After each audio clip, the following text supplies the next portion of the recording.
Mga idol, mo gini itong handa karon mga ka-idol sa pagsugat na to sa tuig 2026 mga ka-idol. Mo gini itong handa mga idol. Gamay ra kayo pero okay na ni mga ka-idol. Dako nakita pasalamat ani sa Ginoo mga ka-idol kay blessing ni mga idol sa tuwa.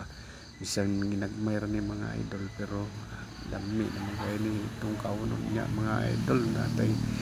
kaon-kaunon niya sa kapag alas 12 mga idol tanawar guro na mga kuan mga maot ng dagway mga idol kani mo nila may pangpulutan mga ka-idol kay murag kalas na kayo ang kuan di ba pangpulutan na to kani dapat may prutas gamay rin mga idol isa na ginagmay ra ni mga idol basta kay naalangid di mo ta pwede nga mo padaghan ani mga ka-idol kay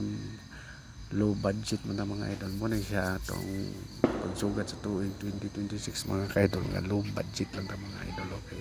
wala man tay sarang ikagasto mga ka-idol kay mga kapigin ta karon na ginagmayay lang sa tanri mga ka-idol at least natin makaon niya alas 12 mga idol